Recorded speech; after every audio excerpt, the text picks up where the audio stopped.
Welcome to Earth Science Lecture. This is Professor Diane Pomeroy, and this week we'll be learning about rivers and groundwater. So far we've examined the geosphere and atmosphere in detail. Now it's time to look at the hydrosphere and its cycle. On this slide, we have an image of the water cycle from the USGS, U.S. Geological Survey. The water cycle begins with evaporation of the surface of the ocean. As water evaporates, it goes from a liquid state to a gaseous state, or water vapor, due to the addition of temperature. So in other words, the sun heats up the surface of the water and it evaporates. Water vapor will then rise into the atmosphere and condense into different types of clouds, depending on the atmospheric front forming over an area of the ocean or the landscape.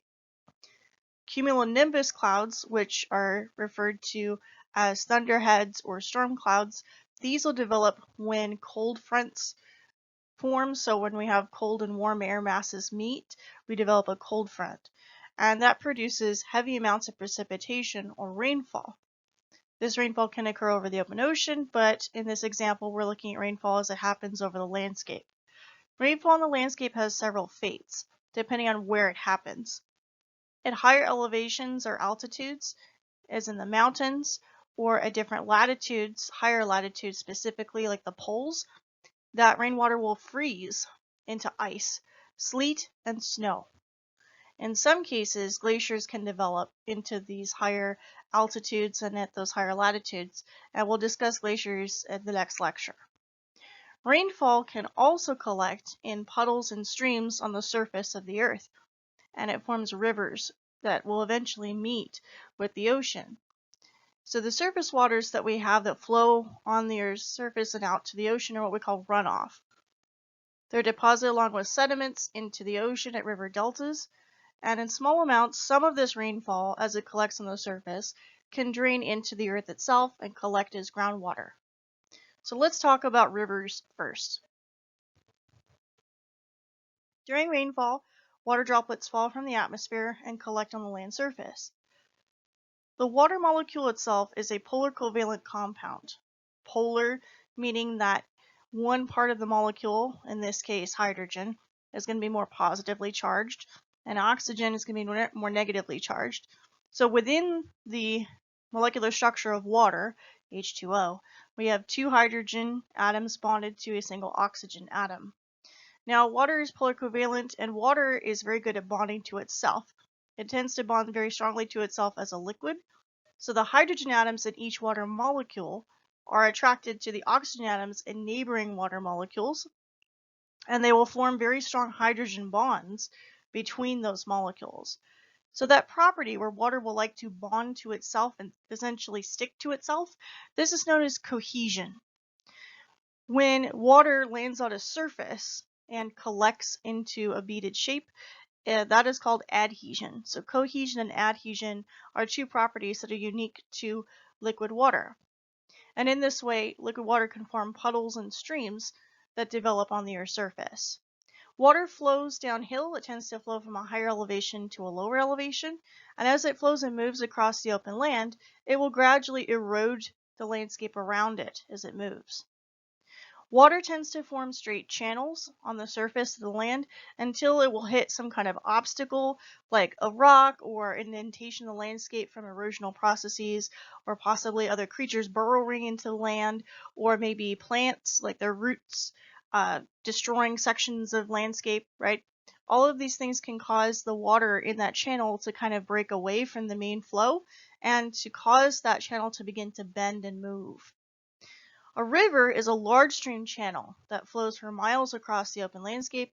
It carries tons of water and sediment as it moves, and smaller rivers will branch off of a larger main channel typically, as we can see in this diagram, and that is what we call a tributary. So when we have like a main channel, that's a main river, and then multiple tributaries branching off from that, we call that entire phenomenon a river system.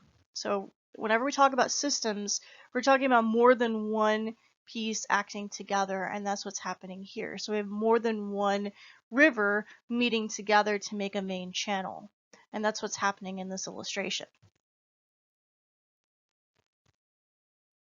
Streams and rivers will eventually empty into a lower lying area, and this is often referred to as a drainage basin.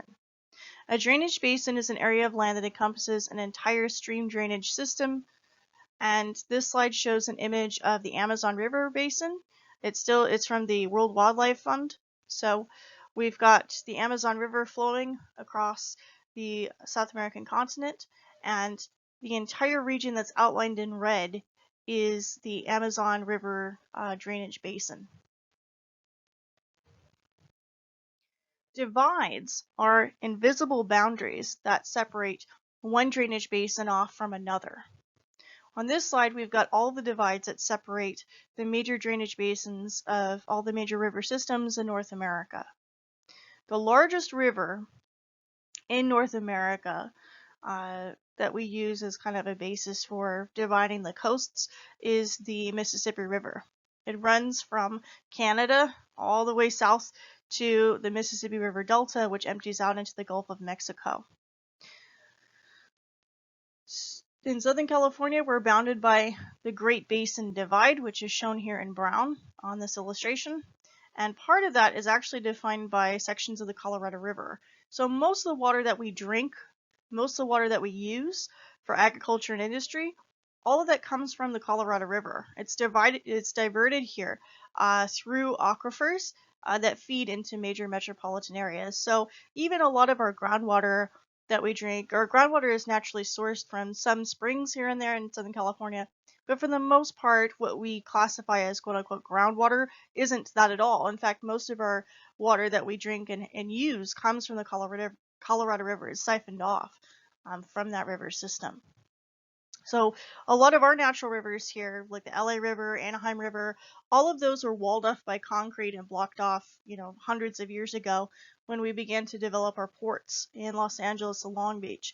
And I'll talk more about the development of those ports in later lectures, if not in this class, then in my oceanography class.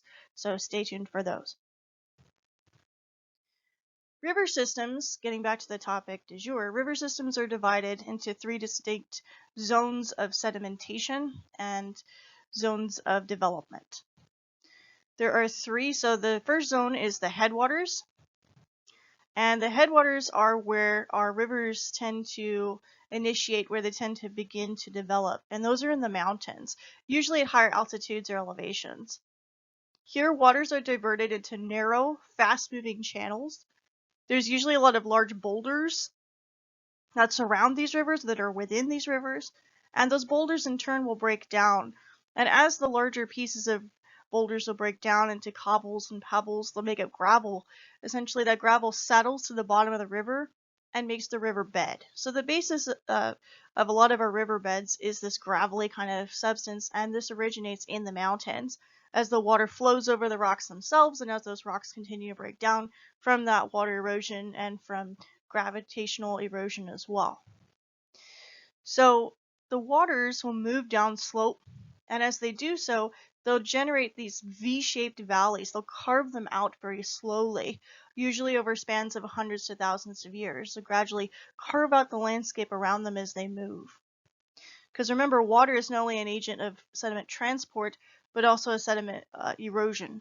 So water can gradually sculpt out the landscape as it moves. And so as waters originate in the mountains, say from melt off from snow, from glaciers, those waters will then collect into streams and rivers. The streams and rivers will then flow down slope, flow to lower elevations, and then we head into zone 2. In zone 2 is where the river begins to what we call mature. It begins to slow down in its flow, and it's here that a lot of sediment transport begins. So at lower elevations, these rivers will begin to widen, their channels will begin to widen, they begin to slow down. And here at the foothills of the mountains, flowing all the way down to the lowest of elevations, it's here that deeper valleys begin to be carved. It's here that we get a lot more sediment flow in the water itself. Sediments here can be carried incredible distances. We're talking potentially thousands of miles across the landscape.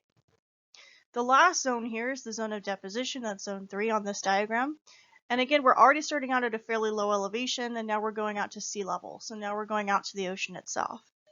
Here, what happens, the river water begins to slow down even more. So now the river reaches a point that they call old age. So it's even slower than it was in zone 2. The channel begins to widen. More sediment will collect and eventually be deposited here. And most of that sediment will be deposited in a river delta at the river mouth. So the headwaters are where the river begins to form in the mountains, and the river mouth is where the river ends up at the ocean. So note the channels here again are far wider, and they move in kind of like an S shape. This S shape is what we call a meander. Okay, to meander is to kind of wander back and forth. That's what that term means. So a lot of our meandering rivers are often found at lower elevations, and our braided rivers and streams are found at higher elevations. So again, we've got 3 regions here of sediment production in the mountains, sediment transport in zone 2, where we're transferring and slowing down those waters at slightly lower elevations, and then finally at the lowest elevation, there's deposition of those sediments. When rivers and streams develop as headwaters in the mountains, they're turbulent.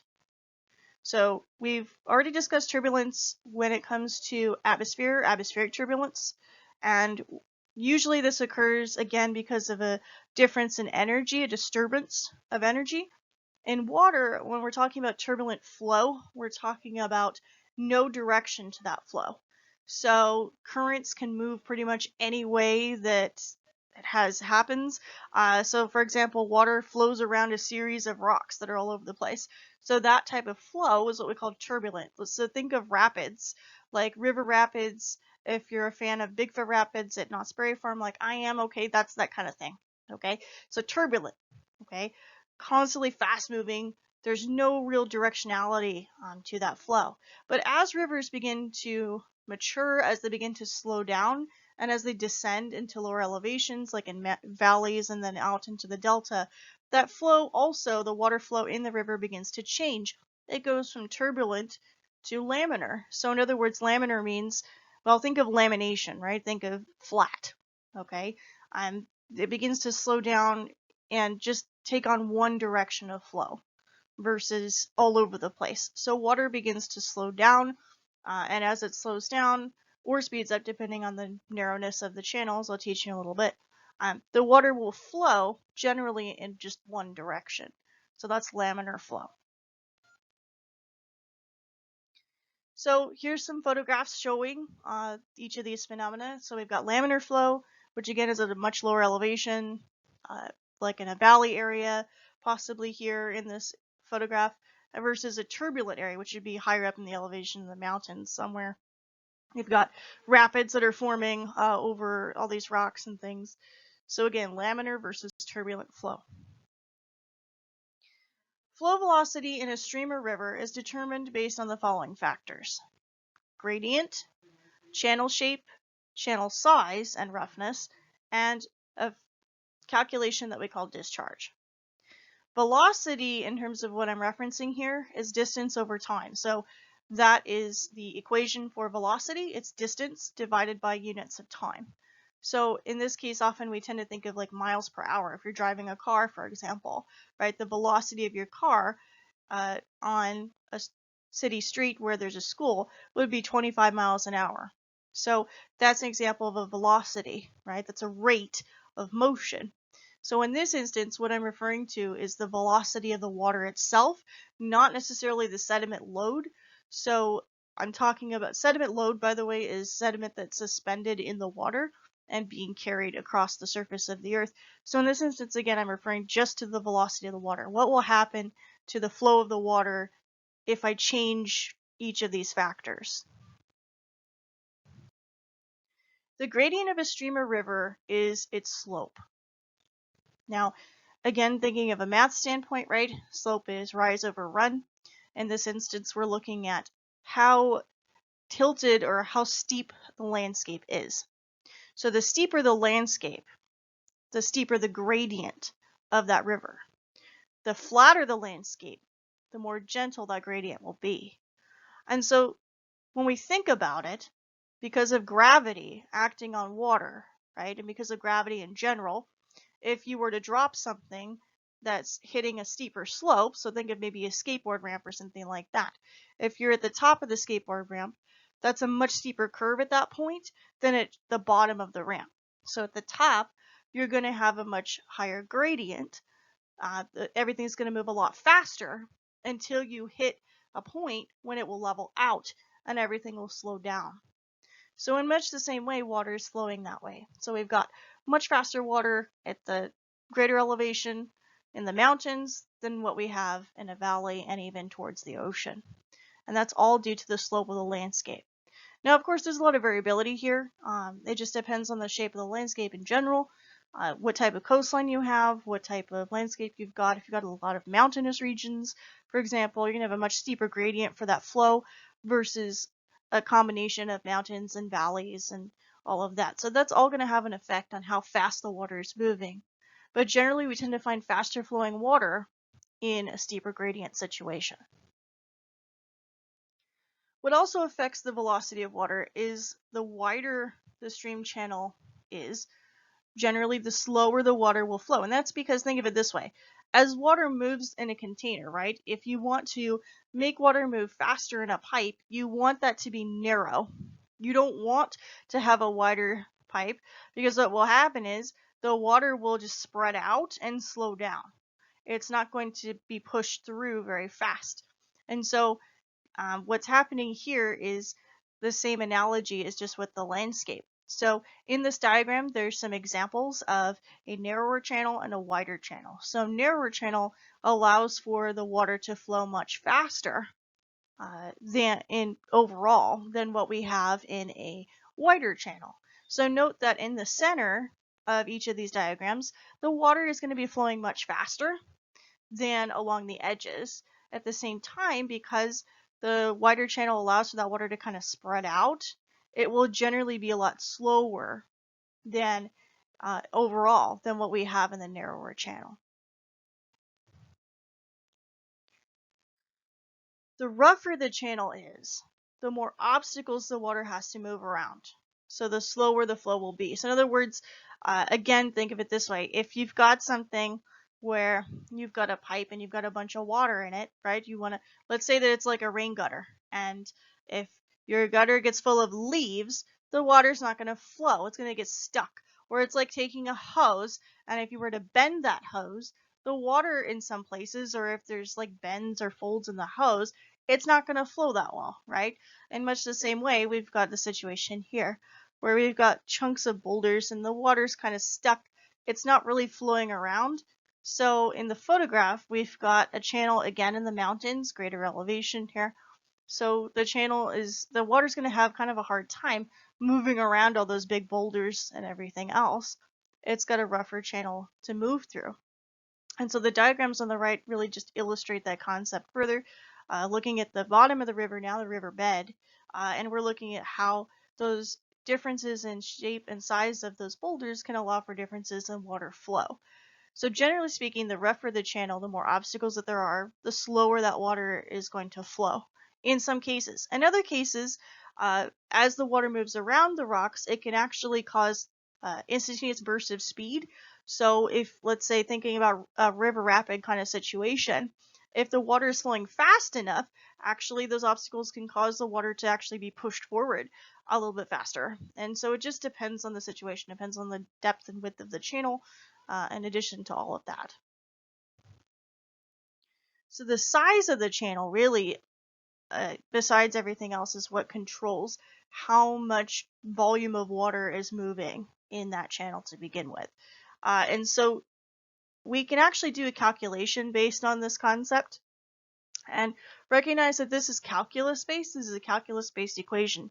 So what you're going to have to do to calculate the discharge rate of a river is you have to calculate two things.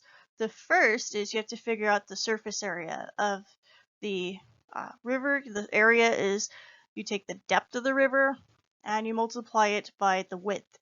And in order to do this in the most accurate way possible, you actually have to take the river and break it into sections. And then for each of those sections, you have to calculate the overall area. Okay. So again, that's a process that involves calculus. There are equations you can plug all this stuff into. Then, once you get the area, you multiply that by the velocity, how fast the water is moving, and your discharge rate is essentially the area of the water body times the velocity together. So essentially that tells you just how much volume of water is moving through that river at a time.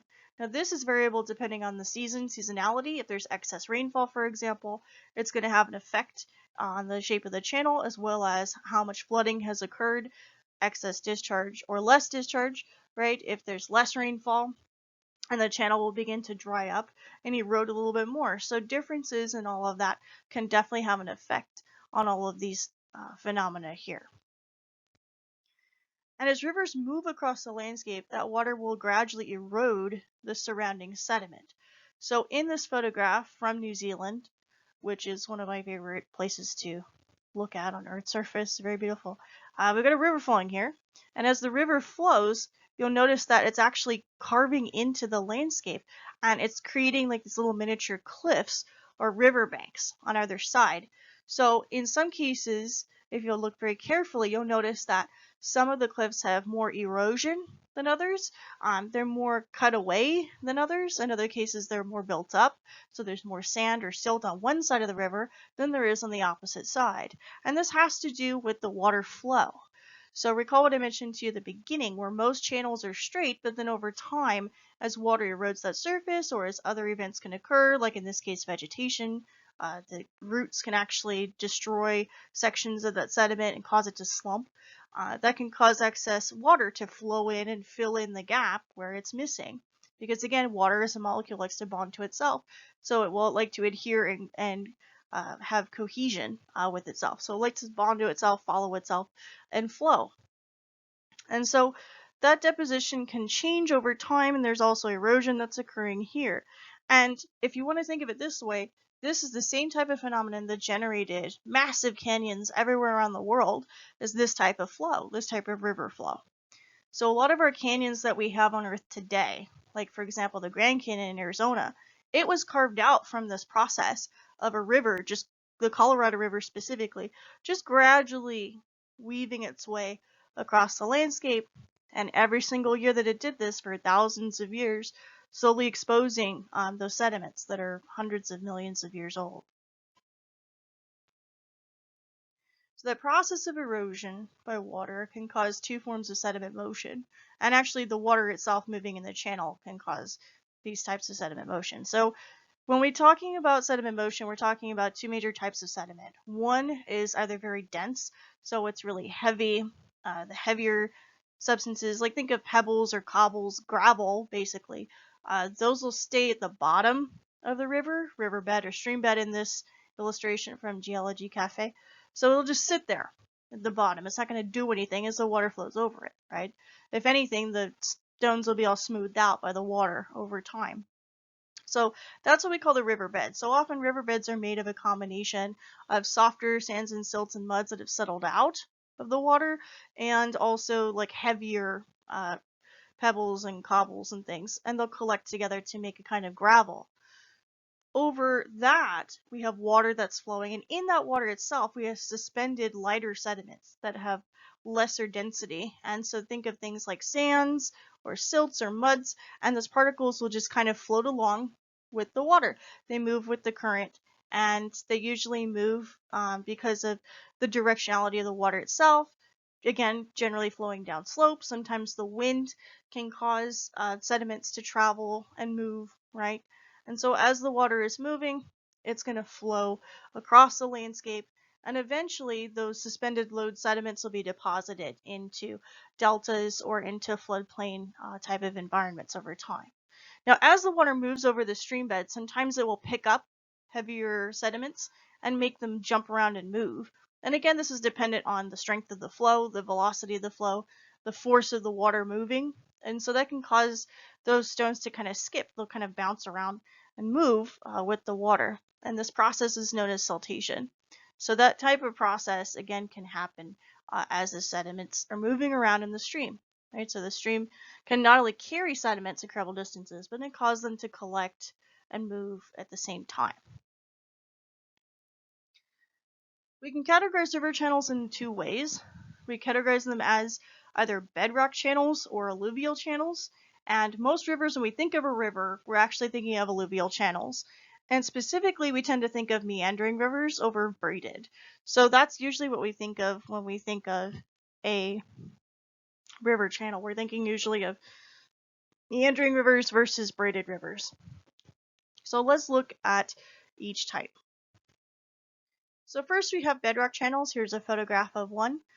We have a series of rocks here that were naturally eroded here by this little miniature waterfall. And so this is an example of a bedrock channel. There's a lot of obstacles here. There's no clear channel that's been carved out of this landscape. It's very much directed based on the rocks, based on the surrounding rock material. There's no, like I said, there's no actual channel or wash that this is flowing into. So that's a bedrock channel. Again, usually originates at greater elevations in the mountains. Then we have alluvial channels. So what I've been referencing essentially this whole lecture are alluvial channels. So again, these are headwaters that start in the higher elevations of the mountains from melt off from snowfall or glaciers, and they'll flow down into rivers across the landscape. And these alluvial channels, again, they actually make a channel in the landscape. They actually make almost like a series of tubes that are carved out from the water as it moves.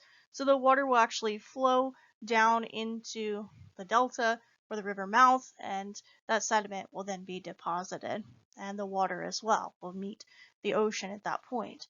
So that is, this image shows a series of alluvial channels and some of the terminology associated with those.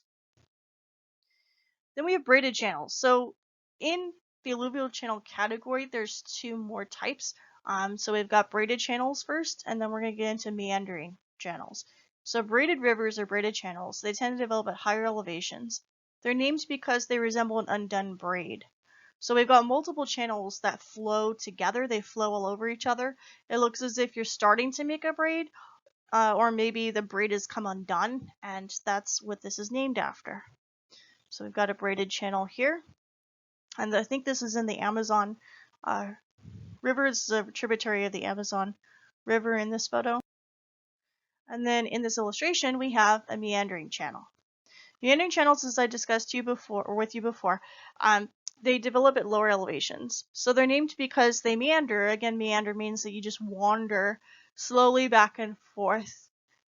There's no, well, there is direction here, but it's not really as fast. It's just kind of a slow, in this case, S-like motion, S-shaped curve. And so that's what's distinctive about meandering rivers. They make this S-shaped curve on the landscape, and that's often best seen in aerial photographs. A special feature of the meandering channel is the formation of these little lakes off the side.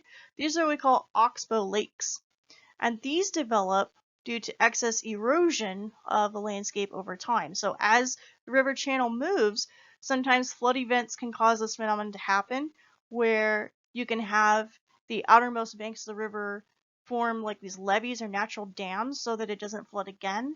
But in the process, it's going to start to cut off sections of the river that used to be connected to it before, and oxbow lakes will form. We also have on this illustration some meander scars that are left behind. So meandering rivers, again, tend to happen at lower elevations. They make this S-shaped curve as the water slows down and as it moves across this low-lying landscape. So in this photo of some hikers in Patagonia, we have a meandering river flowing across the landscape.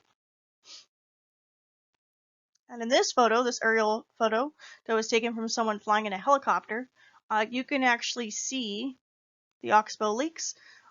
These are sections of a meandering river that were gradually cut off as the river flowed over time. Now this shot is really good because it shows areas of erosion and deposition together. So where the river flows faster, there's less deposition of sediment. Where the river slows down, there's more deposition of sediment. So there's a buildup of sediment on one side of the river and then less buildup on another side. And it's this type of difference of deposition and erosion that's what causes these meanders to kind of break away and On one part of this meander, especially towards the lower 2/3 of the photo, it looks like one of the sections of meander is probably going to be cut off sometime soon and develop into another oxbow lake. And so again, there's a lot of variability in terms of how rivers flow, and it's dependent on rainfall, it's dependent on the channel size, the roughness of the channel, all those things that I mentioned to you before have an effect on how the water moves in the channel and how it's moving and changing over time. So rivers produce three depositional features. These are deltas, alluvial fans, and levees. And there's three different types of landforms that can result from these rivers and streams. So again, those are deltas, alluvial fans, and levees. Deltas are regions where the river mouth will meet an ocean or a gulf or a bay, and tons of fine sediments like mud, silts, and fine-grained sands. These are deposited in a delta. Most human civilizations as we know it, they were modernized and developed in deltaic regions, so including along the Nile River, so that's what's shown here in the satellite image. So we've got the Nile River emptying out into the Mediterranean Sea, and here again is that river delta. So this satellite image has been colorized to kind of show you where this river has ended up, how it's flowing and moving. And again, it can actually change position, and so the amount of sediment that's deposited here is variable. Which you can really see here in this image. This is an alluvial fan. Alluvial fans are regions where the river mouth meets a desert or a playa. A playa is essentially like a desert environment in a way. Tons of fine sediments are deposited here. So it's similar to a delta, but the difference here is instead of meeting an ocean or a gulf or a bay, the river just empties out into the desert. And sometimes, though, there are different types of alluvial fans. There's deep sea alluvial fans, though, that do occur. And here this happens when we've got an offshore storm and it churns up a bunch of sediment on land, and that sediment then gets pushed through deep sea canyons, like these submarine canyons off the continental shelf. We have a lot of them here in Southern California. And those submarine canyons then cause these avalanches to flow through them, and then those sediments get deposited into a submarine fan, which is similar to alluvial fan type deposits. But in the case of landscape here, alluvial fan would be like a desert, so a river empties out into the desert. These deposits are often dispersed into the wind. They can form sand dunes, they can collect on plateaus of a desert and then, be blown off, or they can collect again at the base of canyons themselves. So this satellite image shows a river, again highlighted in blue here, colorized in blue for you. It's emptying out into a desert environment. I'm not sure whether this was taken in Death Valley. I think so.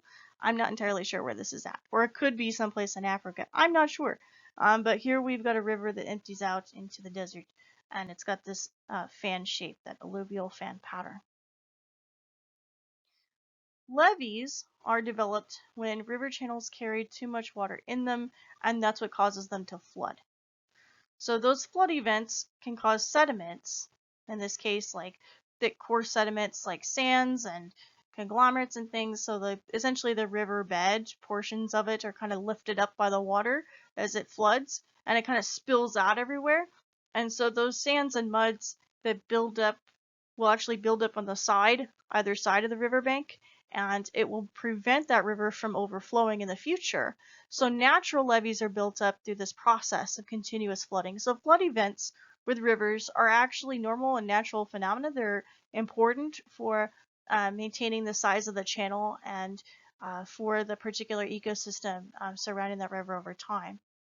Now we have mimicked natural levees. We use concrete and mud, and we try to form these natural types of dams to flooding, but unfortunately even man-made levees are not entirely foolproof. They're not entirely the best, as you can see in this next image. So this image is taken right after Hurricane Katrina occurred in 2005. Here's all the housing, the flooding from that area. And again, it's because the levees broke, both natural and man-made levees in this instance, because of the hurricane event. were completely broken from all that excess rainfall as the hurricane made land. And so, yeah, all the neighborhoods got flooded. So flood events, they occur very frequently over time. Flood plains are areas where these floods can happen, and that's what we're referencing when we talk about floodplains. Is usually in association with a river or river system type of environment. So rivers carry surface water from miles across the surface of the earth. They carry that water incredible distances and deposit into a delta, which then, takes some sediment, deposits in the deep ocean. So rivers carry surface water, but some of that rainfall and some of that surface water can actually be absorbed. It can get soaked into the ground, and it can actually be stored there as we call groundwater. So groundwater is water, fresh water typically, that accumulates in the Earth's surface and the ground, fills in pores of soil and rock, and it's our most important reservoir of fresh water. When we think about fresh water that comes out the tap, water that we drink in bottled water, all of that water is from some variation of groundwater. Either it's groundwater that's stored and siphoned by us in municipalities and cities, or it's groundwater that's stored and siphoned by companies.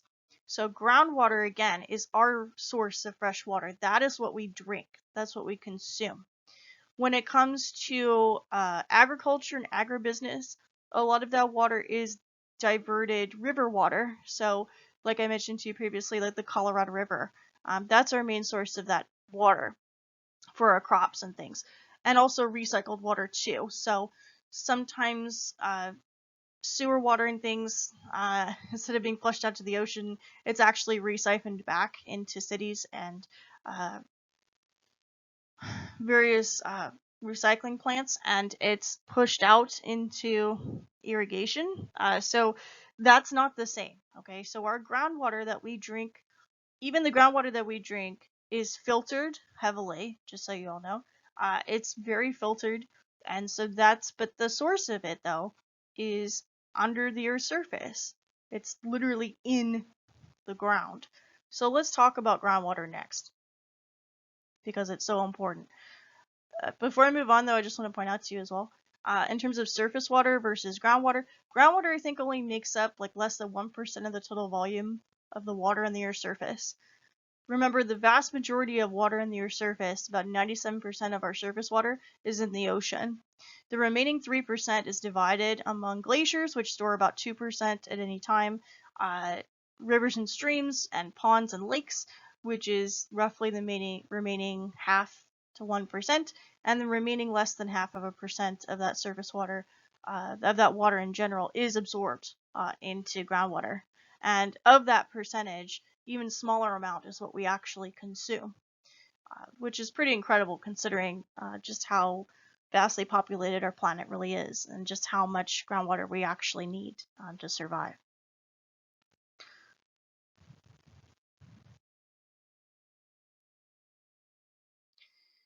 So groundwater storage occurs in stages. It starts with precipitation, starts with rainfall, and then the water infiltrates and it just fills up under the Earth's surface. Now, how this happens exactly, I'm going to describe to you on the next couple slides. But first, I want to bring up some terminology here specifically for groundwater in reference to how it's stored.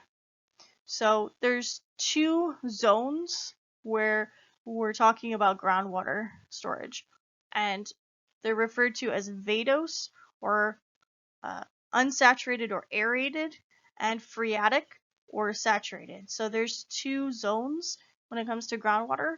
There's unsaturated and then there's saturated. So I'm not going to really reference it as vadose or phreatic. I'm just going to reference it as saturated or unsaturated. Now, there's a boundary point between these two zones, and that's what we call the water table, which represents the uppermost limit of the saturated zone.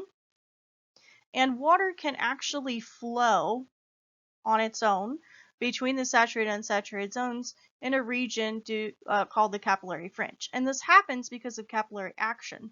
This hydraulic action is due to the phenomena of cohesion and adhesion that I mentioned to you previously, where cohesion, water molecules like to stick to themselves, adhesion, water molecules will stick to pretty much anything else in the effort to stick to themselves. So adhesion is like you drink water through a straw, right? That's adhesion. Water sticking to the straw. Cohesion is the fact that the water will blob together and it will be pulled up through the straw. So adhesion and cohesion are working together, and in much the same way, it's very much like there's a series of straws, not really, but in such a way where there's this connection point, okay, in the sediment where water can move between the saturated and unsaturated zone. Now again, this is all dependent on level of precipitation. The more precipitation an area has, the more that the water table will rise. The more evaporation an area has, the lower the water table becomes. So if there's any sort of difference in precipitation or evaporation, that's going to cause a big difference in the water table and how much groundwater is available to us. So one way to think about this is to think of the earth in cross-section kind of like a soda float.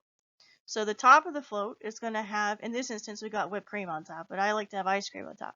So there's ice cream on top of it. Okay, so that's unsaturated. So below that, though, below that layer of ice cream, we've got soda. So depending on how much you have to begin with, right, your saturated zone will either be greater or lesser. And again, that boundary between those two is the water table. So the greater the amount of soda in your soda float, the higher that water table will be, and the lesser, the lower it will be. So in the middle here, we've got a straw, and so in the case of groundwater, we can draw water up to the ground. This can either occur naturally, so sometimes there's natural wells that can form, what we call artesian wells. Those can develop. Sometimes geysers can form, and the groundwater can naturally be pushed out through hydraulic motion and heat. But in other cases, and in most cases, what we do is we drill a hole in the ground and we use a well. So wells use essentially pressurized force or air to kind of push down and force that water up to the surface. So that's what we use. We use pipes and wells to draw water up out of the ground. And consider that almost like a straw. So you take a straw, you put it in the soda float. And the one thing that sucks about soda floats is that you really have to suck at the straw really hard to get the soda out. And in much the same way, okay, depending on the depth of the water, you really have to drill fairly deep. The well has to go pretty deep, right? There has to be certain amounts of force. All of this has an effect on, the surrounding landscape, which we'll talk about later on with sinkholes. So all this has an effect also on the water table and how much water is pulled out at a time. So we'll talk about wells and subsidence and all of that later on. But I like to think of it that way. So again, the zone of saturation is where the soda is. The zone of aeration in this case, or the zone of unsaturation, is where the ice cream is. And a well is like taking a straw, pushing it through that unsaturated zone to get to the saturated zone and draw the soda out. So groundwater can only infiltrate. Infiltrate is a term that means be absorbed into. It can only be absorbed into the ground if the sediment or soil that's being absorbed into is both porous and permeable. So for the examples in this class, I'm not going to talk about soil, unfortunately. I do not have the time to discuss it. But instead I'm going to be talking about sediment. So in this class, I'm going to talk about sediment and differences in porosity and permeability and groundwater storage. So sediment has to be both porous and permeable in order for groundwater to make its way inside.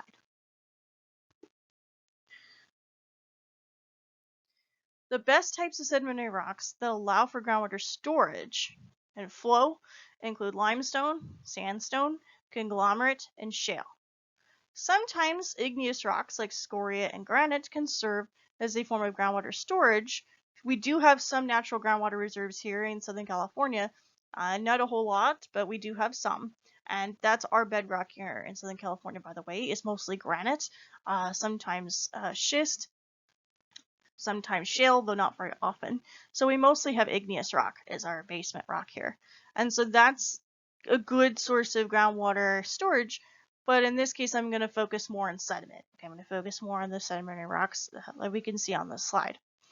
So on this slide, we've got some examples of porosity. So the first aspect of groundwater infiltration is sediment porosity.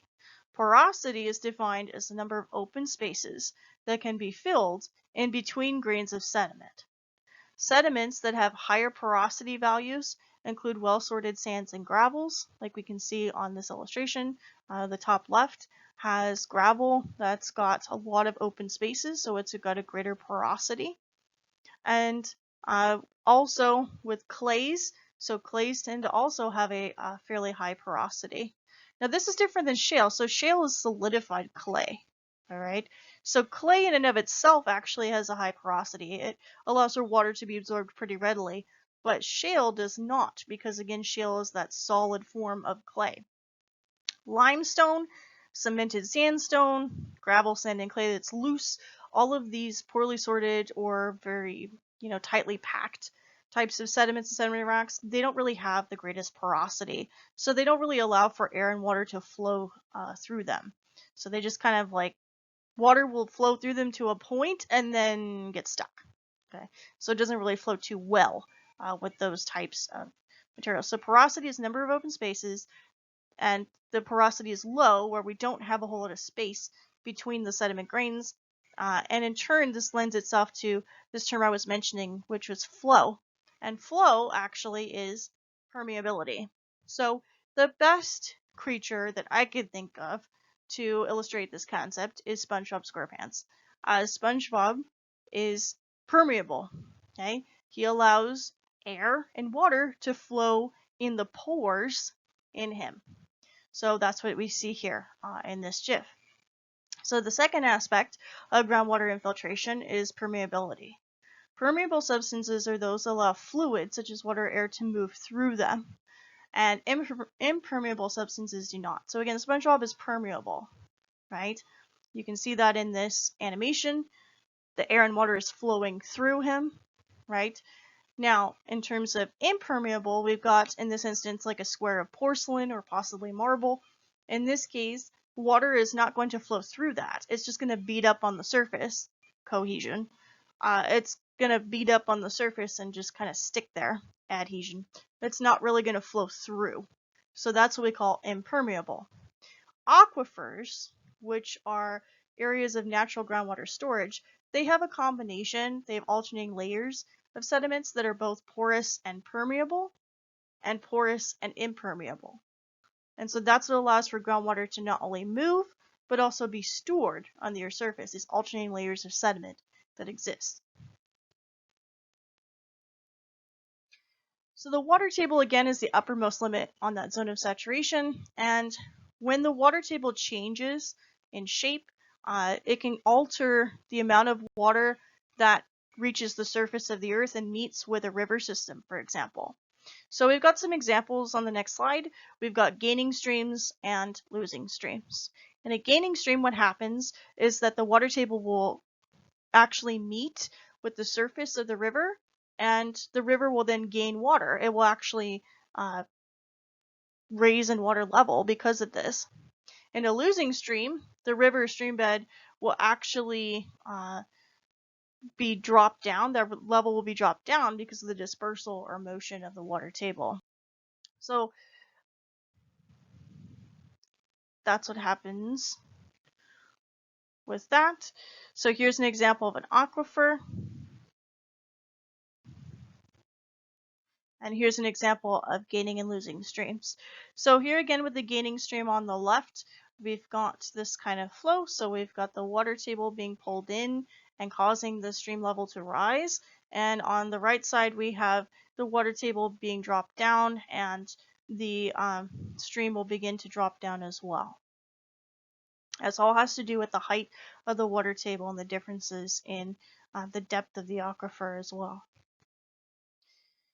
Groundwater, like any form of liquid water, as I mentioned this to you previously with the river section, it will flow from a higher elevation to a lower elevation. So groundwater does the same thing. again because of gravity primarily. So geologists who study this groundwater flow, or hydrologists, they can plot this out in a contour map, as you can see on this slide.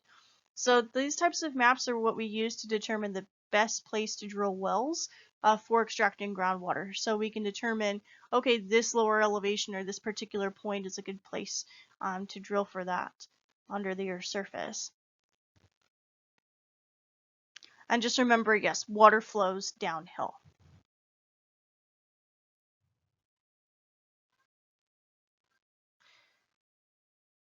So recharge is when groundwater is replenished, and discharge is when groundwater returns to the surface. So here in this example, we've got an unconfined aquifer, we have a confined aquifer. So again, an aquifer is an area where we've got groundwater storage. Unconfined means that the surface of the water table is close to the surface of the earth. And so what happens here is that with the water table, it's more readily affected by the landscape, so it's more readily affected by gaining and losing streams, by precipitation directly, right? With a confined aquifer, what happens is that you have these confining beds, like layers of impermeable sediment. So think of something like shale, for example, that's blocking that flow of water. And so with a confined aquifer, the water just gets kind of stuck, and these sources of groundwater could be centuries to millennia old. Very old water, hundreds to thousands of years old. And an unconfined aquifer, which is usually what we use, what we drill into, that water is days to years old, so it's not that old. And so in this illustration, we have several phenomena going on. But the main thing I want you to focus on here is recharge and discharge. With recharge, groundwater is being replenished. Again, this is due to excess rainfall in an area, versus discharge, where groundwater will return to the surface. So think of that gaining stream scenario, where discharge is going to occur there, where groundwater will rise and meet with that river and refill it over time. So that would be a discharge area versus a recharge area, where again, due to excess rainfall, in this case due to excess vegetation, all those roots will allow for that water to kind of drip through the soil and eventually collect in the sediment and in the soil itself. So groundwater motion and flow is calculated using Darcy's law equation. Now, for the purposes of this class, because this is a lecture class, I'm not going to expect you to memorize Darcy's law. But what I want you to understand is this concept, again, that water flows downhill. It flows from a higher elevation to a lower elevation, and we can actually calculate this out. We can calculate the rate of water flow and rate of groundwater motion based on this equation. And this is what hydrologists use, for example, to determine the next best place to create another well in this calculation, in this scenario. Hydrographs are another form of plotting out data that hydrologists use. Hydrographs record changes to river and groundwater discharge over a given period of time. We use these data to determine where new wells need to be placed and whether or not a drought might occur in the future. So the chart on this slide shows seasonal variation in groundwater and river discharge in 3 regions of Washington State and in British Columbia in Canada. So we've got all these river discharge phenomena happening. Notice that a lot of it happens during the spring and summer, right? There's more discharge during that time, which makes sense due to differences in rainfall during spring and summer versus what we have in fall and winter. So wells are holes that are bored into the zone of saturation. Drawdown, or the drop of the water table, occurs when water is drawn out of a well. Drawdown results in a cone of depression, which increases the hydraulic gradient around the well.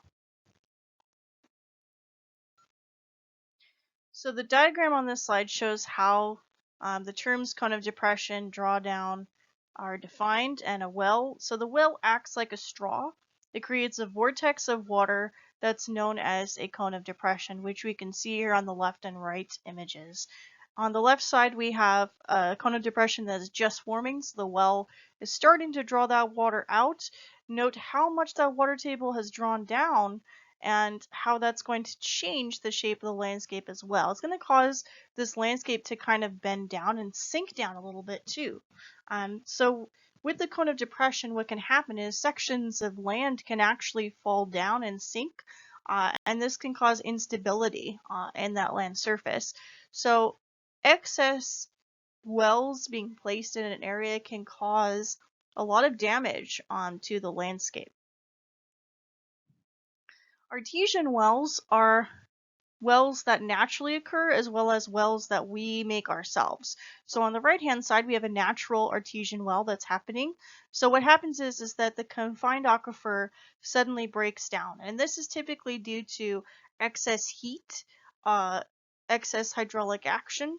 So usually depending on the source of heat, so usually a pool of magma, sometimes just under extreme pressure, this pressure and temperature differential will cause the water to kind of spout up out of the ground and create this type of well. We have a man-made one on the left side showing a similar phenomenon, again a difference in pressure from that confined aquifer to an unconfined one. The water will flow out and make its own type of well.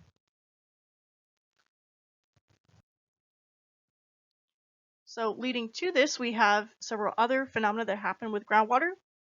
We have the development of springs, hot springs, and geysers.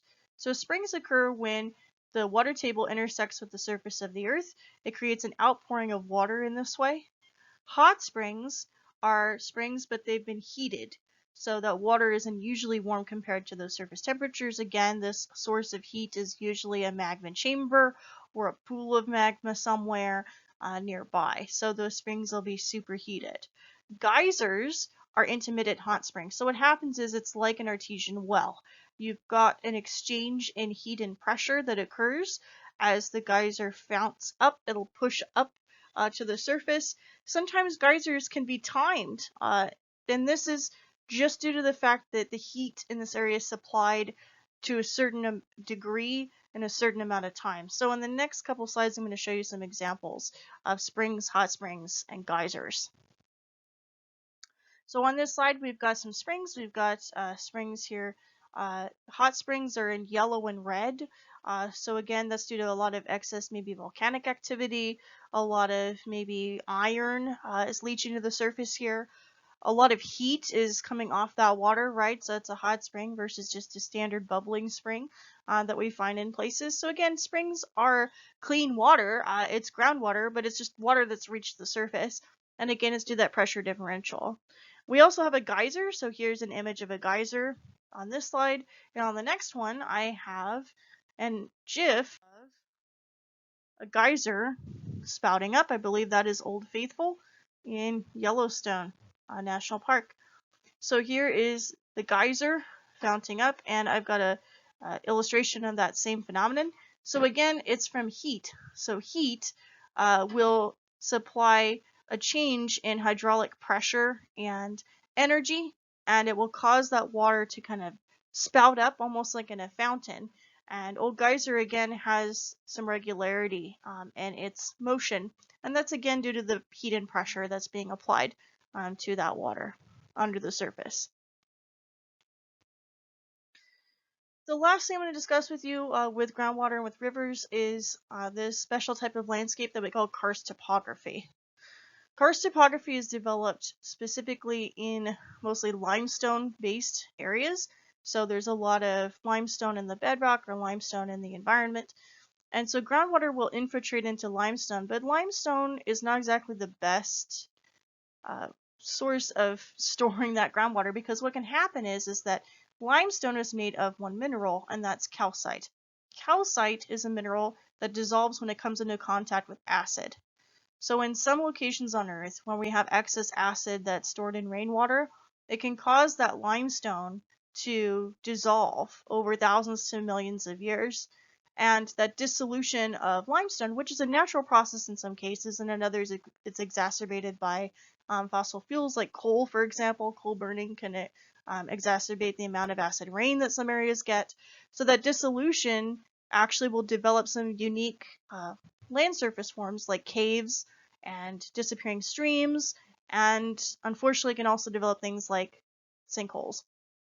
So that's karst topography.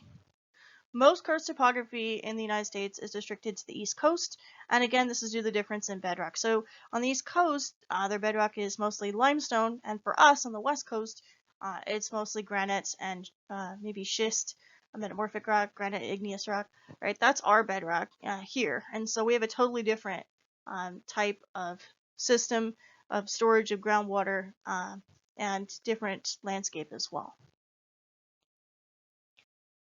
So these slides show some of the names of cave structures that form due to karst topography.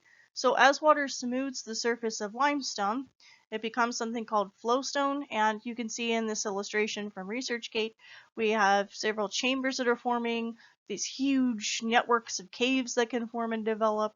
Sometimes those caves can collapse, right? So on the next slide, we've got our flowstone here. So we've got flowstone. We also have stalactites and stalagmites. So as water smooths over the surface of the limestone, it makes these very unique icicle-looking structures. So the cave ceiling has those icicle-looking structures that are called stalactites, and the cave floor has stalagmites, those larger structures. And when those two meet, so as they grow together, when stalactites and stalagmites meet and grow together, they form a spire, or in this case, a column. And so it's very interesting. So all kinds of these structures will gradually develop naturally because of water slowly dripping and carving away those surfaces over, again, thousands to possibly millions of years. These caves can form. And so while these caves are very beautiful, they're also incredibly deadly. And unfortunately, they indicate a lot of instability in the surface of the landscape. So one of those results of that instability is the development of a feature that we call a sinkhole. Sinkholes form as the roof of a limestone cavern will collapse, and this could also be due to subsidence. So sometimes sinkholes form because of subsidence of sands or clays, and either way, they're very dangerous. So how does this happen? Excessive irrigation, excessive rainfall, construction, all of these things, still water in the form of ponds, lakes, swamps, all these things can be attributed to that development. What happens to form a sinkhole is that the sands and clays that cover this limestone in this instance will begin to soften with all of that excess water and pressure. And as they soften, sands and clays are not very stable. They actually will begin to kind of sink down. So remember that drawdown, the cone of depression I was mentioning to you previously with the well extraction? Unfortunately, if there's a lot of excess well extraction in places where the bedrock is limestone, and we're drilling into areas that are mostly sands and clays, those will collapse more readily and into that well of depression, and they can actually cause the collapse of the land altogether, and it can cause a sinkhole to form. In addition, sometimes just with time, sands and clays over time, if they absorb too much water, they will start to get heavier and heavier, and eventually they'll sink and sink and sink until they collapse altogether. This process of sinking down due to either excess pumping or just the natural gravity itself, this is what we call subsidence. So subsidence can result in a sinkhole, and a sinkhole itself is this essentially giant hole. It's this giant gap in the ground itself. And sinkholes can potentially be hundreds of feet deep. Just this huge area can form sometimes. Other times sinkholes can be fairly small. So it just depends on the rate of erosion, time. All of these things have an impact. So this slide shows a most dramatic example. This slide shows a sinkhole in Guatemala that developed, I think, almost a decade ago or so. It was hundreds of feet deep. So sections of it just like fell in and sank in and destroyed portions of a building here. Sinkholes can trap unwary people in buildings, buses, cars, homes, you name it. If there's unstable land surface underneath all that roadway, it's just going to collapse at some point. So last year, there was a city bus that was traveling in Pennsylvania, and it fell into a sinkhole. So can you imagine just like taking the bus somewhere, and all of a sudden, the back half of the bus like just sank. It just like fell into the street and sank down. And thankfully nobody got hurt. But Yeah. Now, we don't have that kind of dramatic scenario here, although in California we do have instances based on over excess irrigation. So, in other words, if you've got golf courses that are constantly being watered or lawns that are constantly being watered, this can cause sinkhole and subsidence development too. So, in La Habra, I think in 2018, there was a sinkhole that actually destroyed part of a foundation of several apartment units in a complex, and that's due to a nearby golf course, so it had been overwatered, and then excess rainfall happened too, and then one thing led to another. All those soft sands and clays that whole area was built on sank in, and a sinkhole opened up. Studio City, I believe in recent years, has also suffered from sinkholes, and again, it's due to the same phenomenon, where we're putting too much water in the land surface, and it's already got a high water table. It's already likely to sink and subside. And so building over such areas is definitely a hazard. Knowing that they exist in the first place is going to be the first step in preventing future disaster. Hopefully, we learn from these mistakes and don't build over these areas, but time will only tell. So, there's some environmental issues that are listed here, like groundwater mining, subsidence, saltwater contamination, and pollution. And in addition to these hazards that are posed by groundwater, one of the phenomena that we definitely need to be more aware of with these things is climate change. So climate change has a huge impact on how much rainfall we get in different areas, flood events, and all of those things. So in the next lecture, we're going to learn more about ice age events, global warming events, and the future of weather and climate in Southern California and the world over. So I hope that you are able to join us in the next lecture, and I'd like to thank you for watching.